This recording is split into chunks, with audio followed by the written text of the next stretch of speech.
lúc nọ đó bé mù trong đồ xài sủng bùn đó cho nó trộm mông tờ phía bé mùn gió hàng ơ đây đây chị bé dùng mùn gió hàng bé nhỏ đó lia đó mù bé lu trên đó ilu lu nạt nọ ilu lu nọ đó ilu nhau bụt tỏ nọ thế bé dùng mù trong đồ xài sủng bùn sẽ đợi chỗ chỗ cũ bé bài ở trong nữa phải cho bên người ta chỉ mua đi trà mà đi họ thay rồi này sai theo họ nói bé chờ sợ kỹ sư chờ đợi chờ chỗ nữa chờ chỗ bé mù nữa ít trồng thu dư nó bé chỗ ta chỉ đây tuôn xài xí dừa rồi cho lâu chơi chỉ không ta đi nó ngay tao bỏ luôn thì nó rồi sát ta ra rồi của ta ra đó thì mà cứ chỉ muốn năng chơi chơi lử lo vô tao mù luôn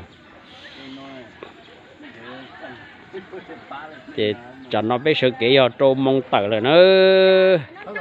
ý chỉ mình sẽ do lip lô mong tên đỡ thiệt to đó